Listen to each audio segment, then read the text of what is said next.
Desire. It's the spark that fuels our hunger, dreams, and ambition.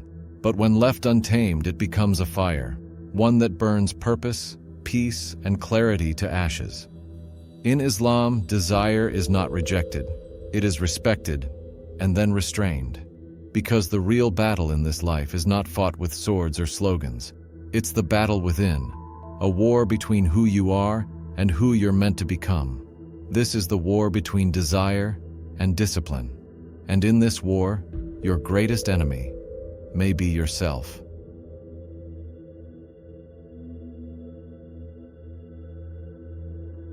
Desire is part of our human nature. It was never meant to be destroyed, only directed. Allah says in Surah Al-Imran, Surah 3, verse 14, "The love of desires has been made appealing to people. Desire for women, children, gold and silver, fine horses, livestock, and fertile land." This is not a condemnation of desire. It's a recognition of how powerful it is. These attractions are tests, gifts, but also gauges of our self-mastery. The question isn't whether you feel desire. The question is, what do you do with it? Because when desire leads, discipline dies. And when discipline leads, the soul begins to rise.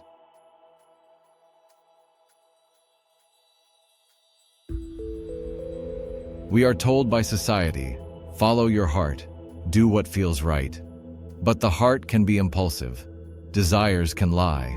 When you obey every impulse, are you really free? Or are you enslaved to your cravings?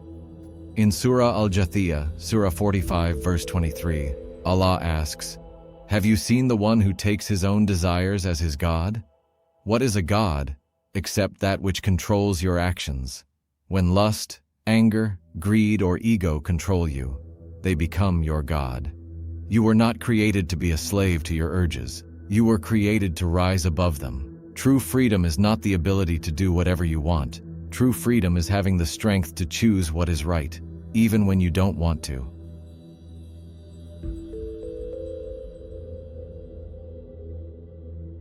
Discipline in Islam is not random. It is designed deeply, intentionally to transform the soul. Why do we pray 5 times a day? Why do we fast? Why do we restrain our gaze, our words, our time? Not to restrict joy, but to refine the self. In Surah Al-Baqarah, Surah 2, verse 183, Allah says, "Fasting has been prescribed for you, so that you may attain taqwa." Taqwa, that sacred awareness of Allah, is not born in comfort. It is born in struggle. Discipline purifies your perception. It brings your heart into harmony with heaven. It's not punishment, it's preparation.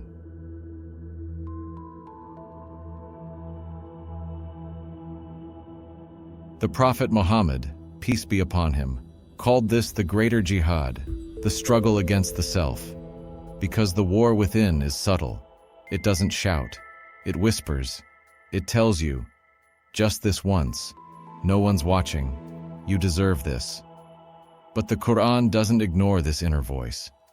In Surah Yusuf, Surah 12, verse 53, Prophet Yusuf says, "Indeed, the soul constantly commands towards evil, except the one my Lord has mercy on." Your nafs, your lower self, is not evil. It's raw. It seeks pleasure, but it must be trained, like a wild horse. Not beaten, but guided.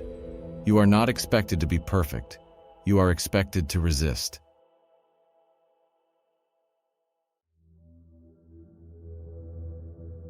In Islam, desire is not seen as a sin. It is the misuse of desire that leads to downfall.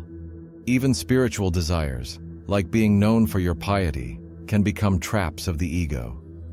In Surah Al-Asr, Surah 103, verse 1-3, Allah summarizes the formula for redemption.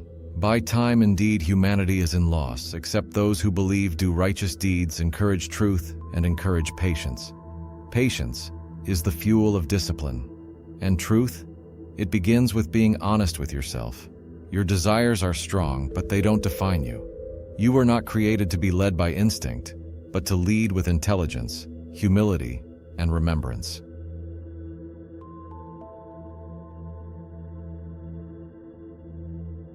When desire pulls, what holds you firm? When temptation whispers, what silences it? It is dhikr, the remembrance of Allah.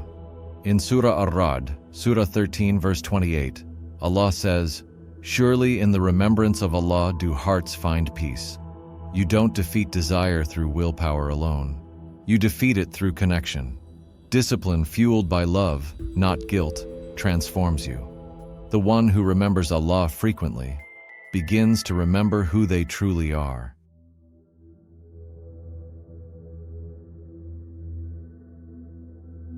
There is a war inside you, between distraction and purpose, between temptation and transcendence, between who you are and who you are meant to be. And every time you choose discipline over desire, even in silence, that is a victory recorded by angels. The Quran describes the final stage of the soul in Surah Al-Fajr, Surah 89, verse 27 to 28. O tranquil soul, return to your Lord, well pleased and pleasing to Him. That tranquility is not cheap. It is earned in the battlefield of the heart. So fight, resist, rise, because the war inside you is where eternity begins.